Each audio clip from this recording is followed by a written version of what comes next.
Hydrogen bonding, যাকে hydrogen বন্ধন বলা হয়। কেমিক্যাল বন্ডিংয়ে আমরা তিনটে মেন বন্ধনের কথা বলেছিলাম।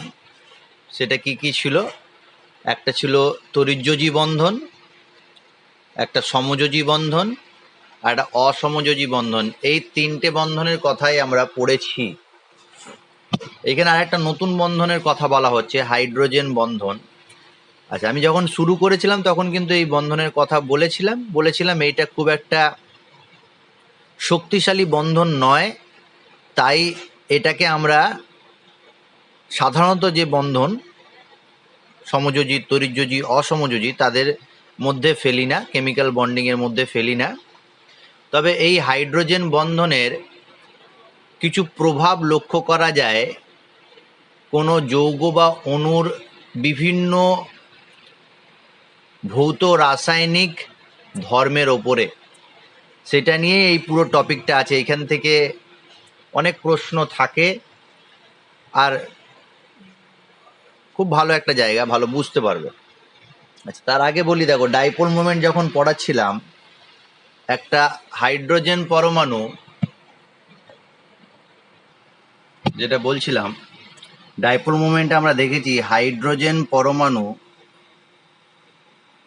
যদি সমযোজী বন্ধনে আবদ্ধ থাকে, এমন একটা পরমাণু, আমি এখানে ধরলাম জেড,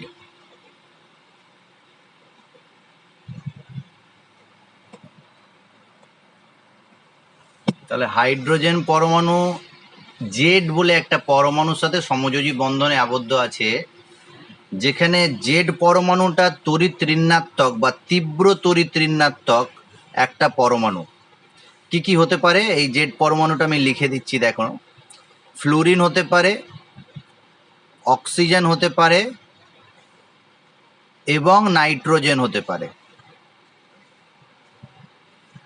এই তিনটে পরমাণুর কথাই বলা হবে এখানে, ফ্লুরিন, অক্সিজেন আর নাইট্রোজেন। তাহলে হাইড্রোজেন পরমাণুর সাথে জেড পরমাণু তড়িৎ ঋণাত্মক একটা পরমাণু যুক্ত হয়ে আছে। এক্ষেত্রে কি হবে? হাইড্রোজেনের মাথায় ডেল্টা প্লাস হবে, আর জেডের মাথায় হবে ডেল্টা মাইনাস। এটা আগে আমরা কথা বলেছি। অর্থাৎ সমযোজী বন্ধনের যে ইলেকট্রন জোড়টা ছিল, সেটা তড়িৎ ঋণাত্মক মৌলের দিকে চলে যাবে। সেই তড়িৎ ঋণাত্মক মৌলটা আংশিক ঋণাত্মক আধান বিশিষ্ট হবে, আর হাইড্রোজেন আংশিক ধনাত্মক আধান বিশিষ্ট হয়ে যাবে। এটাকে বলা হয় ডাইপোল। এখন এই অণুটার সাথে এই যৌগের আরেকটা অণু যদি থাকে পাশাপাশি, মানে এইচ জেড, এই অণুটার সাথে এই যৌগেরই আরেকটা অণু এইচ জেড আছে, ভেবে নাও পাশে। অবশ্যই থাকবে, কারণ একটা যৌগে তো একটা অণু থাকে না, অসংখ্য অণু থাকে। তাহলে এরকমভাবে এই জেড অণু আছে পাশাপাশি, যেই অণুগুলোর মাথায় ডেল্টা মাইনাস জেডের মাথায়, আর হাইড্রোজেনের মাথায় delta plus, delta plus, delta minus, delta plus, delta minus. এরকম থাকার ফলে কি হবে? একটা ডাইপোল পাশের আরেকটা অণুর ডাইপোলের সাথে, দেখো এখানকার জেড পরমাণু এই অণুর হাইড্রোজেনের সাথে মাইনাস প্লাস বা প্লাস মাইনাস যাই বলো না কেন, একটা আকর্ষণ বল অনুভব করবে। আমি যেটাকে ডটেড লাইন দিয়ে দেখাচ্ছি, জেডের সাথে হাইড্রোজেন, আবার জেডের সাথে হাইড্রোজেন, আবার জেডের সাথে হাইড্রোজেন, এরকম ভাবে ইটিসি করে দিলাম। এই যে আকর্ষণ বলটা দেখা যাচ্ছে দুটো অণুর মধ্যে, একই যৌগের দুটো অণুর মধ্যে, তড়িৎ ঋণাত্মক মৌলের মাইনাস চার্জের সাথে হাইড্রোজেনের ডেল্টা প্লাস চার্জের, এই আকর্ষণ বলটাকে বলা হচ্ছে হাইড্রোজেন বন্ড, যাকে শর্টকাটে এইচ হাইফেন বন্ড বলা হয়।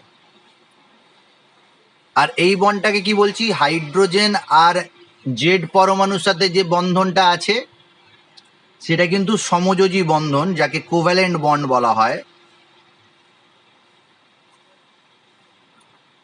সমযোজী বন্ধন। আর এই যে আকর্ষণ বলটা, এটা ডাইপোল আকর্ষণ বলও বলা হয়, বা এটা দুর্বল স্থির তারিতিক আকর্ষণ বল। দুর্বল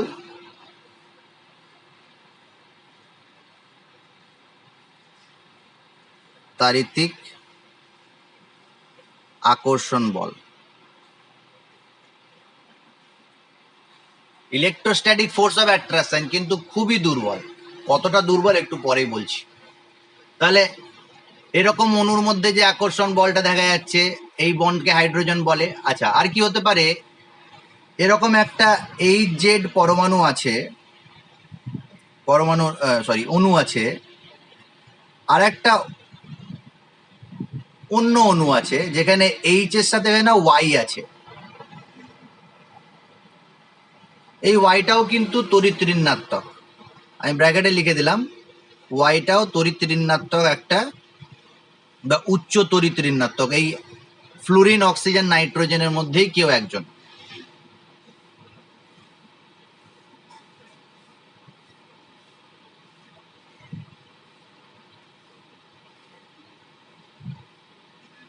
মৌল আছে। তাহলে এক্ষেত্রেও দেখা যাবে ডেল্টা প্লাস আর ডেল্টা মাইনাস। এদের মধ্যে যে আকর্ষণ বল আছে হাইড্রোজেনের সাথে তড়িৎ ঋণাত্মকের, আবার এরপরে আবার হাইড্রোজেন আর আছে, জেড আছে ভেবে নাও, এদের মধ্যে একটা আকর্ষণ দেখা যাবে।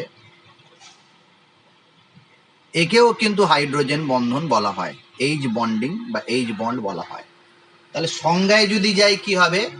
তীব্র তড়িৎ ঋণাত্মক মৌল ফ্লুরিন, অক্সিজেন বা নাইট্রোজেনের সাথে সমযোজী বন্ধন দ্বারা যুক্ত হাইড্রোজেন পরমাণু। এই হাইড্রোজেন পরমাণু ইলেকট্রোনেগেটিভ, এই হাইড্রোজেন পরমাণু ইলেকট্রোনেগেটিভ পরমাণুর সাথে যে দুর্বল স্থিরতারিতিক আকর্ষণ বল বা ডাইপোল আকর্ষণ বল দ্বারা আবদ্ধ থাকে, তাকে হাইড্রোজেন বন্ড বলা হয়। একই যৌগের বিভিন্ন অণুর মধ্যে হতে পারে, বা বিভিন্ন যৌগের অণুর মধ্যেও হতে পারে। এই যে হাইড্রোজেনের সাথে তড়িৎ ঋণাত্মক মৌল ফ্লুরিন, যেমন আমি HF-টাকে এরকম ভাবে লিখলি, HF-টাকে উল্টো করে লিখেছি, আর এর সাথে নাও একটা ফ্লুরিন পরমাণু, সেই ফ্লুরিন পরমাণুটা অন্য একটা অণু, এদের মধ্যে যে আকর্ষণ বল সেটাকেও হাইড্রোজেন বন্ধন বলতে পারি।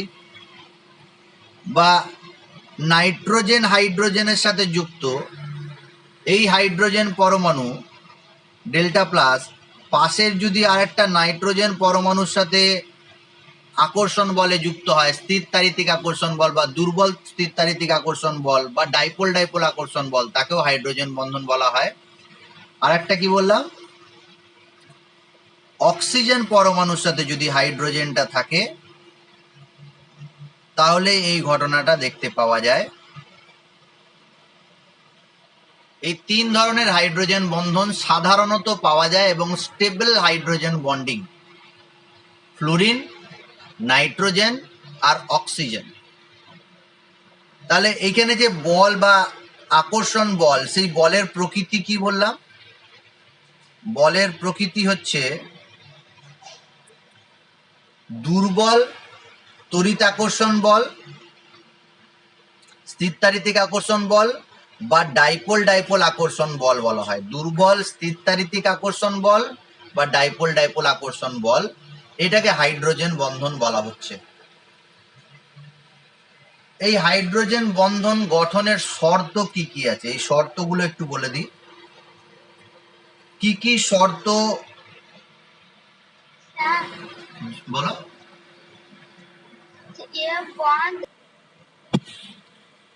শর্তগুলো বলে দিই। তিনটে মেন শর্ত আছে। সেই তিনটের প্রথম শর্তটা বইতে এগুলো দেওয়া আছে, আমি ছোট ছোট করে লিখে দিচ্ছি, বই থেকে তুমি ডিটেলসে পড়বে। প্রথম শর্ত হচ্ছে যে হাইড্রোজেন পরমাণুটা সমযোজী বন্ধনে আবদ্ধ থাকতে হবে উচ্চ তড়িৎ ঋণাত্মক মৌলের সাথে, যেটা আমি এখানে জেড দিয়ে বললাম, এক্স দিয়েও তোমাদের বইতে দেখবে এক্স দিয়ে বলেছে, আমি জেড দিয়ে বলেছি। এই জেডটা কিন্তু এই তিনটে পরমাণুই হবে, ফ্লুরিন, অক্সিজেন আর নাইট্রোজেন। তার মানে প্রথম শর্ত কি, হাইড্রোজেন পরমাণুটা সমযোজী বন্ধনে আবদ্ধ থাকতে হবে উচ্চ তড়িৎ ঋণাত্মক মৌলের সাথে বা উচ্চ তড়িৎ ঋণাত্মক মৌলের পরমাণুর সাথে। যে মৌলগুলি হবে ফ্লুরিন, অক্সিজেন, নাইট্রোজেন, কয়েকটা ব্যতিক্রম ছাড়া এই তিনটেই দেখা যায়। 2 নম্বর শর্ত কি, যে যে তড়িৎ ঋণাত্মক মৌলটা থাকবে সেই তড়িৎ ঋণাত্মক মৌলের আকারটা ছোট হবে।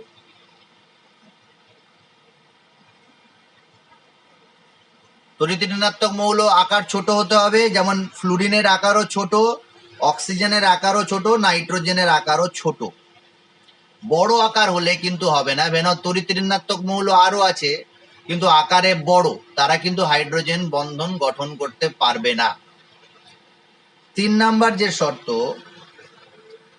হাইড্রোজেন পরমাণুর সাথে যে তড়িৎ ঋণাত্মক মৌলটা যুক্ত আছে, আমি এখানে জেড লিখেছি, সেই জেডে অন্তত একটা নিঃসঙ্গ ইলেকট্রন জোড় থাকতে হবে, অন্তত, একাধিক হতে পারে, তবে একটা লোন পেয়ার অবশ্যই থাকতে হবে।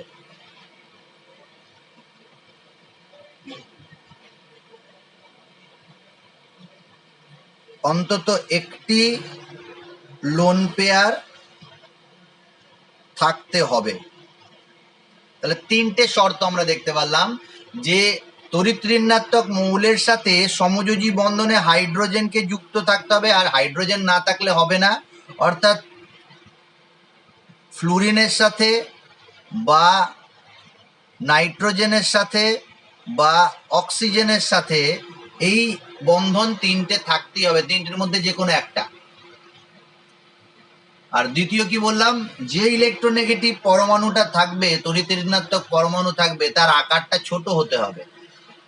আর তৃতীয় কি বললাম, সেই তড়িৎ ঋণাত্মক পরমাণুর ক্ষেত্রে অন্তত একটা লোন পেয়ার থাকতে হবে। তিনটে শর্ত যদি সে মেনে চলে তাহলে হাইড্রোজেন বন্ধন গঠিত হবে, না হলে হাইড্রোজেন বন্ধন গঠিত হবে না। আচ্ছা, পরের বইতে একটা পয়েন্ট পাবে, হাইড্রোজেন বন্ধনের বৈশিষ্ট্য।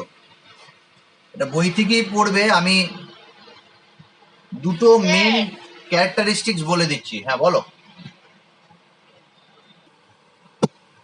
ফ্লুরিন, ফ্লুরিনের 3টে লোন পেয়ার, নাইট্রোজেনের একটা লোন পেয়ার, অক্সিজেনের 2টো লোন পেয়ার থাকে।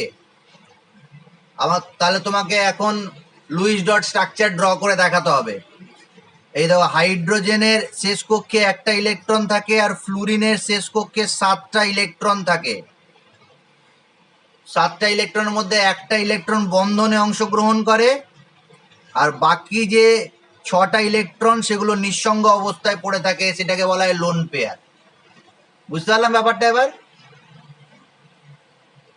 ফ্লুরিনের 7টা যোজ্যতা কক্ষে 7টা ইলেকট্রন, তার মধ্যে একটা ইলেকট্রন সে বন্ধনে অংশগ্রহণ করে অক্টেট ফুলফিলের জন্য।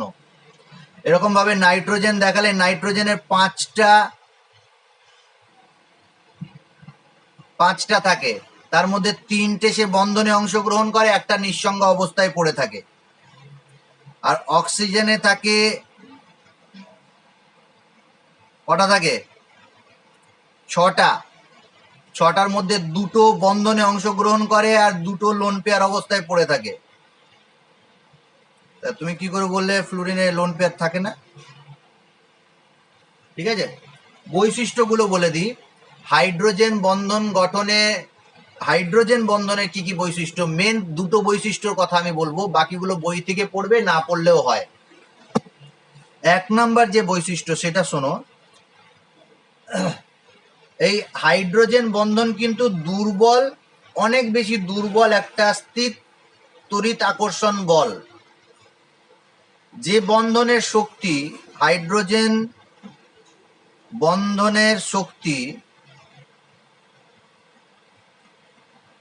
সমযোজী বন্ধন অপেক্ষায় অনেক কম, অর্থাৎ একটা হাইড্রোজেন বন্ধন গঠন হলে যে শক্তি নির্গত হয় তার মান কত? তার মান হচ্ছে 8 থেকে 42 কিলোজুল মোল ইনভার্স।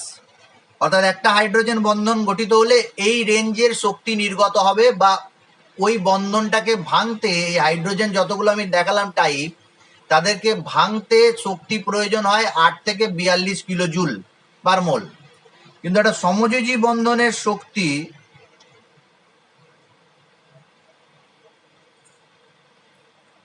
অনেক বেশি, এই হাইড্রোজেন বন্ধনের তুলনায় অনেক বেশি, প্রায় 200 থেকে 450 কিলোজুল মোল ইনভার্স।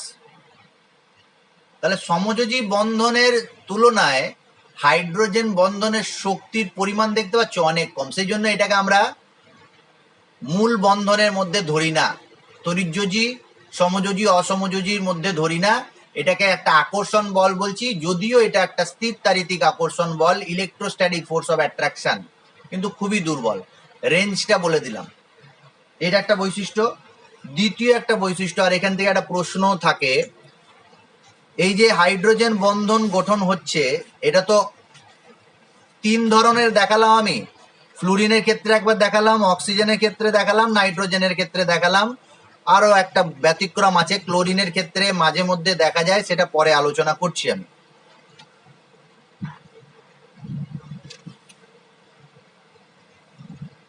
তোমাকে যদি জিজ্ঞাসা করা হয় এই যে 3 ধরনের বন্ধন দেখতে পাচ্ছ, ফ্লুরিন আছে একটার ক্ষেত্রে,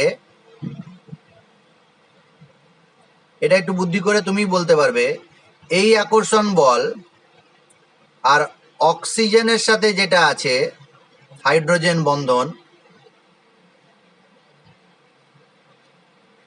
কোনটা বেশি শক্তিশালী হবে? এই হাইড্রোজেন বন্ধনটা বেশি শক্তিশালী হবে না এই হাইড্রোজেন বন্ধনটা বেশি শক্তিশালী হবে? বলো দেখি।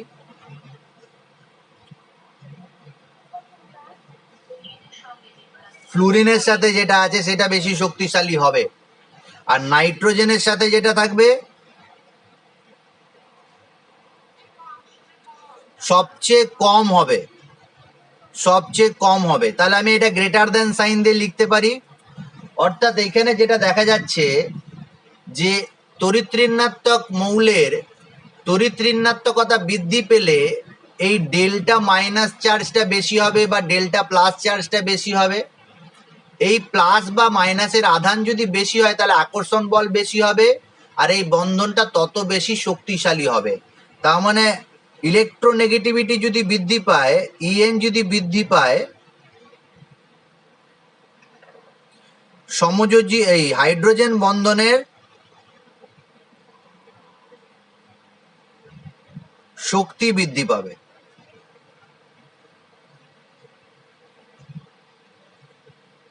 এই দুটো বৈশিষ্ট্য, এছাড়া আরো বইতে বৈশিষ্ট্য আছে, সেগুলো পড়তেও পারো, না পড়লেও হবে। ঠিক আছে, তাহলে যে পয়েন্টটা পেলাম, হাইড্রোজেন পরমাণুর সাথে যুক্ত তড়িৎ-ঋণাত্মক মৌলের তড়িৎ-ঋণাত্মকতা যত বেশি হবে হাইড্রোজেন বন্ধনের শক্তি তত বেশি হবে। তাহলে এই 3টে শর্ত আর দুটো বৈশিষ্ট্য আমি বলে দিলাম। এবার হাইড্রোজেন বন্ধনের কিছু ব্যতিক্রম নিয়ে আলোচনা করব, এখান থেকে প্রশ্ন থাকে।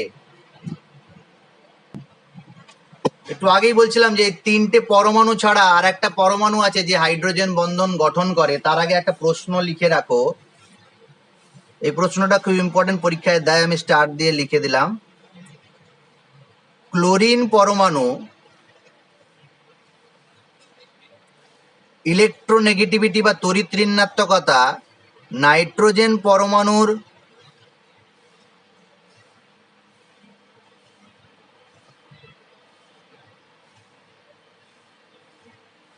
পরমাণুর সমতুল্য, প্রায় একই ইলেকট্রোনেগেটিভিটি আছে, 3.0 বা 3.1 এরকম কাছাকাছি। প্রায় একই তড়িৎ-ঋণাত্মকতা থাকার সত্ত্বেও হলেও ক্লোরিন পরমাণু হাইড্রোজেন বন্ধন করে না। এইচ বন্ধন গঠন করে না, ব্র্যাকেটে লেখো সাধারণত, বা এখানে আগে লিখে রাখো ক্লোরিন পরমাণু সাধারণত কেন লিখেছি বলবো পরে। সাধারণত হাইড্রোজেন বন্ধন করে না কেন, এই প্রশ্নটা দেয়।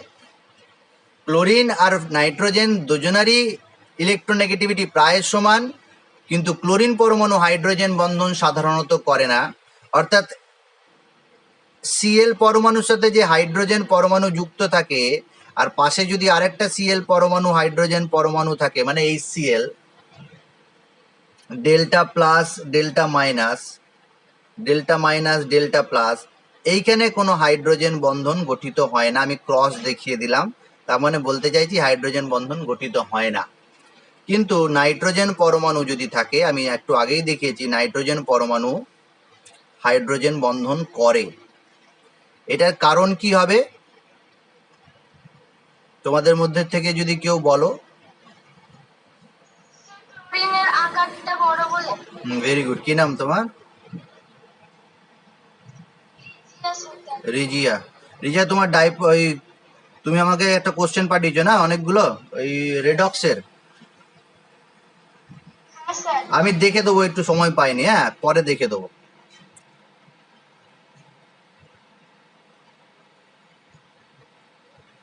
ক্লোরিন পরমাণুর আকার অ্যাংস্ট্রমে যদি বলি, দেখো তোমাদের বইয়ের প্রথমেই এটা আছে, যেখানে হাইড্রোজেন বন্ধনের বৈশিষ্ট্য আছে সেখানে দেওয়া আছে এই অ্যান্সারটা 0.99 অ্যাংস্ট্রম। আকারটা বড়। আর নাইট্রোজেন পরমাণুর আকার ক্লোরিনের তুলনায় অনেক কম, 0.70 অ্যাংস্ট্রম, ছোট। আর হাইড্রোজেন বন্ধন গঠনের শর্ত কি ছিল? তড়িৎ ঋণাত্মক পরমাণুটা আকারে ছোট হতে হবে, তবে হাইড্রোজেন বন্ধন সে গঠন করতে পারবে। তাহলে এক লাইনে অ্যান্সার হয়ে যাবে, ক্লোরিন পরমাণুর আকার যেহেতু বড়, তড়িৎ ঋণাত্মকতা নাইট্রোজেনের সমান হলেও আকারে বড় হওয়ার জন্য হাইড্রোজেন বন্ধন গঠন করতে পারে না, সাধারণত কথাটা লিখবে। কিন্তু নাইট্রোজেন পরমাণু আকারে ছোট হওয়ার জন্য এবং তড়িৎ ঋণাত্মকতা বেশি হওয়ার জন্য হাইড্রোজেন বন্ধন গঠন করতে পারে, এ সব সময় পারে। ক্লোরিন কিছু বিশেষ ক্ষেত্রে পারে। সেই বিশেষ ক্ষেত্রে একটা এক্সাম্পল দেখাই। না, এরকম একটা যৌগ আছে, এটা হাইড্রোজেন বন্ধনের ব্যতিক্রম বলছি। হ্যাঁ, ব্যতিক্রম কেন বলছি? কারণ আমি আগেই বলেছি নাইট্রোজেন ফ্লুরিন আর অক্সিজেন ছাড়া কেউ হাইড্রোজেন বন্ধন গঠন করে না। এখানে আমি ক্লোরিনকে দেখাচ্ছি যে হাইড্রোজেন বন্ধন গঠন করে। এই যৌগটার নাম কেউ বলবে তোমাদের মধ্যে? বেনজিনের মাথায় OH আছে, ফেনল। Very good. আর এই ফেনলের সাথে আমি অর্থ পজিশনে একটা ক্লোরিন দিয়েছি, তাহলে কি নাম হবে এটার? অর্থ ক্লোরো ফেনল। এই অর্থোক্লোরোফেনলে ক্লোরিন কিন্তু হাইড্রোজেন বন্ধন গঠন করে। এই হাইড্রোজেনের সাথে ক্লোরিনের একটা অ্যাট্রাকশন হবে আর হাইড্রোজেন বন্ধন গঠিত হবে। এক্ষেত্রে দেখা যায়, কেন দেখা যায়, এই যে দেখো এইখানে একটা রিং বা বলয় তৈরি হয়েছে, 1 2 3 4 5, 5 মেম্বার রিং তৈরি হয়েছে।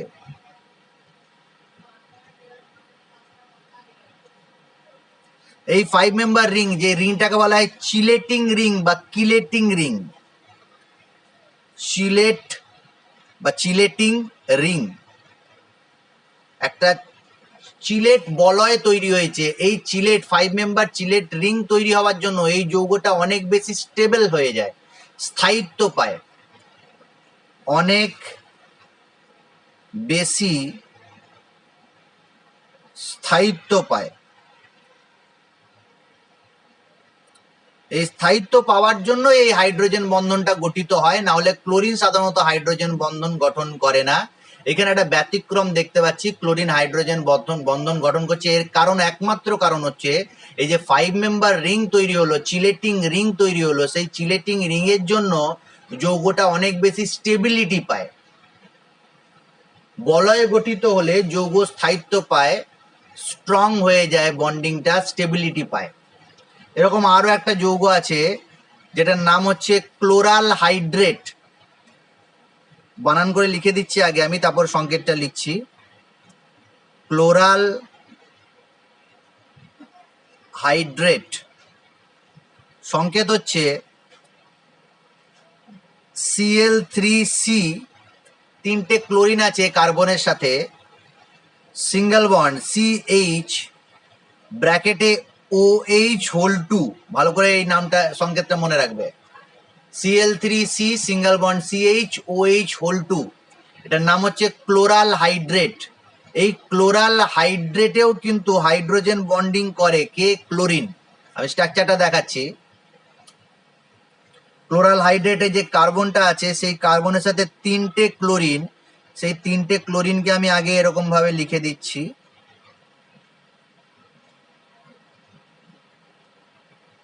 স্ট্রাকচারটা লেখা দেখে নাও একদম।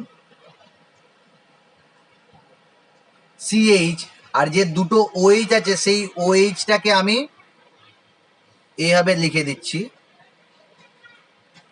একটা OH আর একটা OH, তাহলে এটা ক্লোরাল হাইড্রেট হয়ে গেল।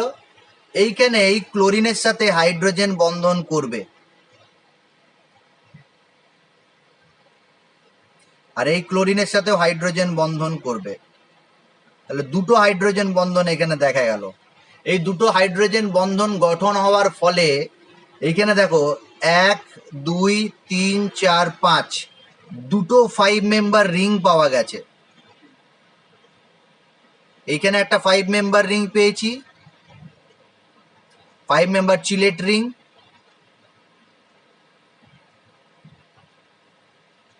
আর এইখানে একটা 5 মেম্বার চিলেট রিং। এই দুটো চিলেট রিং তৈরি হবার জন্য যৌগটার স্থায়িত্ব অনেক বেশি হয়ে যায়, সেই জন্যই ক্লোরিন এখানে হাইড্রোজেন বন্ধন করতে পারে সক্ষম। তাহলে এই দুটো যৌগ দেখালাম যেখানে ক্লোরিন হাইড্রোজেন বন্ধন করছে, এটা ব্যতিক্রম বললাম আমি, কারণ ক্লোরিন হাইড্রোজেন বন্ধন সাধারণত করে না। তার উপরেই প্রশ্ন লিখেছি যে ক্লোরিন হাইড্রোজেন বন্ধন করে না কেন, আর নিচেই দেখালাম যে দুটো হাইড্রোজেন বন্ধন করেছে। ঠিক আছে, তাহলে আমি এখানে দুটো দেখিয়ে দিলাম এক্সেপশন। এখান থেকে বা এখন পর্যন্ত যা পড়ালাম, যদি কোনো প্রশ্ন থাকে করো, আমি নেক্সট টপিকে যাব। স্যার বলছি যে 5টা বন্ধন থাকে